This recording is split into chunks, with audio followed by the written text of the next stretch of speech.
We have Matt more. We'll get to the shakedown with Matt. From one package to another.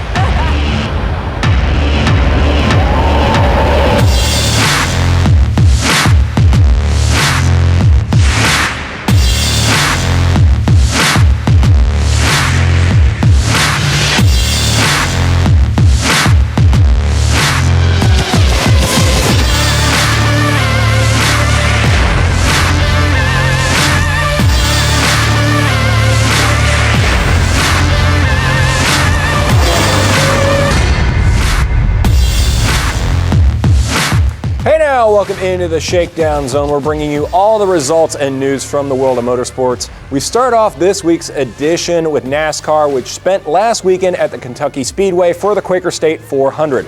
The race wouldn't start out great for six-time champion Jimmy Johnson. He would spin and hit the wall in turn 4 on lap 31 of 267. For Johnson, it would be the second time during the weekend that the number 48 would find the wall at the mile-and-a-half track. Johnson wrecked on Friday during practice and would be in a backup car for Saturday's race. Johnson would return to the race but would end up finishing 32nd. It was just as bad of a day for Johnson's teammate Chase Elliott as well. After wrecking last week in Daytona, Elliott would be taken out by Ryan Blaney. The two youngest drivers on the circuit would both return later in the race. Elliott would return to the race on lap 145 after being put 57 laps down from the leaders. And you wouldn't think Kentucky would have a big one, but they did. Brian Scott and Chris Buescher and A.J. Allmendinger would get caught up midway through the race. This would be the first of 2 wrecks for Allmendinger. The second would result in him having to get a splint put around his thumb after he got it stuck in the steering wheel. He did have x-rays this week to get it looked at, and the team said it was fine, and he's been cleared to return to competition this week. But the man on top of the world right now is Brad Keselowski, who would end up having just enough fuel to hold off Carl Edwards in the final lap to win his second race in a row and his 4th of the season. Let's hear from the winner about what he thought of the Quaker State 400. Tonight was a very disciplined race for sure. Maybe you can make an analogy to short track racing. I'm not sure, but it took a lot of discipline to run this track tonight. If you got into turn 3 and 4 the least bit wrong, you wrecked. That's just the way the race was, and I think that's what we saw. There's arguments to be made, good or bad, for that.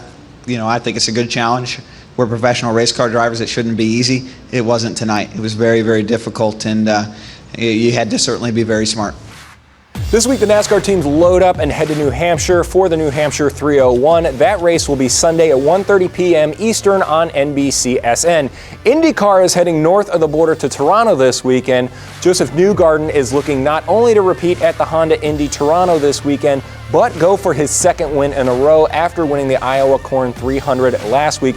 You can catch this Indy race at 2:30 p.m. on CNBC this Sunday. That's going to do it for the Shakedown Zone this week. We'll be back next week with all the highlights and notes from the world of racing. Take care.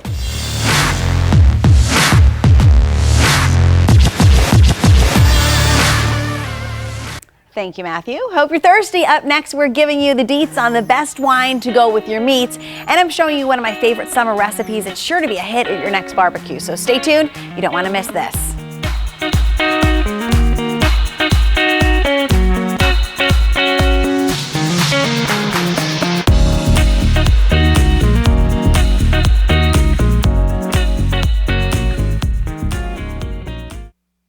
Warning, this is an important medical announcement for anyone who has taken Xarelto or Pradaxa. If you or a loved one took the blood thinner medication Xarelto or Pradaxa and were then hospitalized for internal bleeding, you may be entitled to significant compensation. Xarelto and Pradaxa have been linked to serious, even fatal internal bleeding. If you suffered a stroke, heart attack, or serious internal bleeding, or if a loved one died after taking Xarelto or Pradaxa, call our helpline now.